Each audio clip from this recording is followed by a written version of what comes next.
அந்த கருப்பை சுத்தமாகி மாத ஒழுக்கு தொடர்ந்து வர்றதுக்கான மருந்து தயாரிக்கும் முறையை பற்றி பார்க்கலாம்.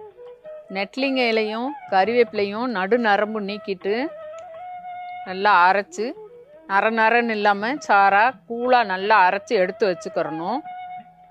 இப்போ இது கூட ஏலக்காய், கிராம்பு, திப்பிலி 3 நல்லா அரைச்சி பொடியாக வச்சுருக்குறோம்.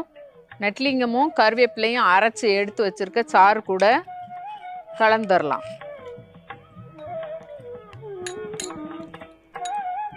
கொஞ்சமாக தேன் சேர்த்துக்கிறணும். எல்லாமே கார்ப்பு சுவையாக இருக்கும். தேன் சேர்த்துட்டாக்கா நல்லா சாப்பிட்றதுக்கு ஒரு ஏலக்காய் சேர்த்துருக்கிறது உள்ளே இருக்க கிருமிகளை பெண்களுக்கு கருப்பையை சுத்தப்படுத்துறதுக்கும் நச்சு கிருமிகளை கொல்றதுக்கும் ஏலக்காய் கூட்டு மருந்தோடு சேர்த்துருக்கிறதுனால சாப்பிட்றதுக்கு நல்லா வாசமாக இருக்கும். இது மாத ஒழுக்கெல்லாம் அவங்க ஒரு 3 நாளைக்கு தொடர்ந்து காலையில் வெறும் வயிற்றில் எடுத்து சாப்பிட்டுக்கிட்டே வரணும்.